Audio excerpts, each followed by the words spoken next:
समाज में बहुत सी परंपराओं में से एक परंपरा प्रीति को हमेशा से ही नापसंद थी। वो थी दहेज परंपरा। प्रीति बहुत ही संस्कारी और छोटे बड़े सबका आदर करने वाली लड़की थी, लेकिन दहेज परंपरा के कारण वो कितना भी प्रयास कर ले ससुराल वालों का आदर नहीं कर पाती थी। प्रीति एक सीधी सादी लड़की थी, थोड़ी सी डरपोक खबरई स्वभाव की थी। आजकल की लड़कियों से बिल्कुल अलग थी। उसका मानना था कि किसी पर भी अन्याय नहीं होना चाहिए और नहीं सहना चाहिए। ऐसे स्वभाव की प्रीति जब शादी करने का विचार करती है तब उसके डरपोक स्वभाव की वजह से उसका रिश्ता टूट जाता था। एक लड़का जो उसके घर के लोगों को पसंद आता है, लड़के की तरफ से भी प्रीति को पसंद कर लिया जाता है।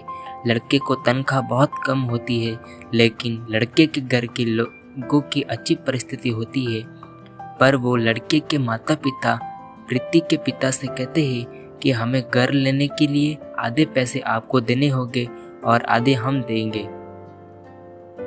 शादी के दोनों तरफ का खर्चा भी आपको करना होगा। ऐसी शर्त रख कर शादी पक्की करते हैं। प्रीति के सुख के लिए उसके पिता कर्ज लेने के लिए बहुत प्रयास करते हैं, लेकिन प्रीति की होने वाली सास का प्रीति को बार बार फोन आते हैं। सिर्फ शादी तय कर ली, बाकी की जो बातें पक्की की थी उसका क्या। उनको दहेज हाथ में चाहिए था। प्रीति और उसके माँ पिता को आश्चर्य होता है कि ये सब पैसों के लिए इतने पीछे क्यों लगे हैं। तभी उसके पिताजी को शक हुआ और पूछताछ करने पर उनको समझ में आता है लड़के के माँ पिता की घर की हालत कुछ ठीक नहीं है। हमने जैसा सोचा था वैसे तो कुछ भी नहीं है। लड़के वालों ने जो बायोडाटा बनवाया था वो झूठा था। लड़के को तो तनख्वाह है ही नहीं। लड़के के पिता जैसे जैसे काम करके घर का खर्चा चलाते थे। यह सब मालूम होने पर क्या करूं ये उनको समझ में नहीं आ रहा था, क्योंकि शादी तोड़ नहीं सकते। सगाई हो चुकी थी और अब शादी तोड़ी तो समाज में बदनामी होगी और फिर से लड़की की शादी नहीं होगी। इस डर से उन्होंने भी शादी तोड़ने का विचार मन से निकाल दिया और उसमें सकारात्मक बाजू देखकर जैसे लड़का होशियार है तो वह जिंदगी में भागदौड़ करके जिंदगी में अच्छी नौकरी पा ही लेगा और लड़की को सुखी रखेगा। जो हमने आधे पैसे फ्लैट के लिए दिए हैं वह लड़की को ही मिलेगा। ये सब बातों का विचार किया और जैसे तय किया था वैसे ही शादी हो गई। प्रीति के पिता ने दोनों तरफ शादी का खर्च भी उठाया और लड़के के पिता को दहेज की रकम भी दी। शादी होने के बाद लड़का होशियार होने के कारण उसे अच्छी नौकरी मिली। जब फ्लैट लेने की बात आई तो प्रीति के ससुराल वालों ने उन्हें पूरी रकम देने के बजाय 20 लाख के बजाय 5 लाख ही दिए। खुद के पास से तो दूर उसके पिता ने दिए हुए पूरे पैसे भी उन्हें नहीं दिए नहीं और घर आने तक प्रीति के पिताजी ने दिए हुए पैसों का ब्याज भी खुद के पास रखा। यह सब बातें तो भी प्रीति को खटक रही थी।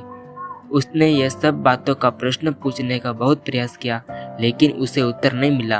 प्रीति डरपोक जरूर थी, लेकिन अन्याय सहने वाली नहीं थी।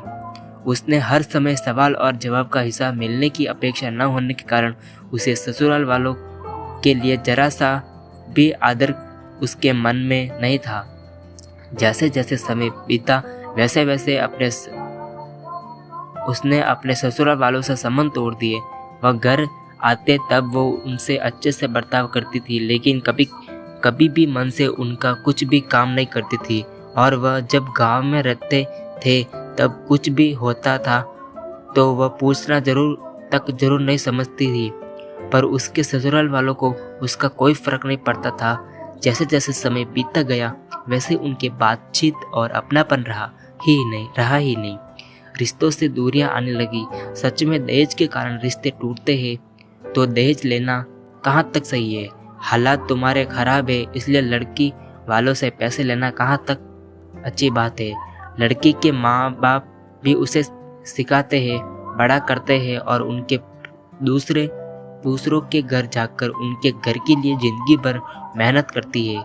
उसके माँ बाप की उससे कोई भी अपेक्षा नहीं होती। ऐसे सभी विचार प्रीति के मन में हमेशा घर कर जाते हैं। आपको ये कहानी कैसी लगी अगर अच्छी लगी हो तो कमेंट करके ज़रूर बताएं और वीडियो को लाइक और सब्सक्राइब ज़रूर कर, प्लीज़ प्लीज़ प्लीज़।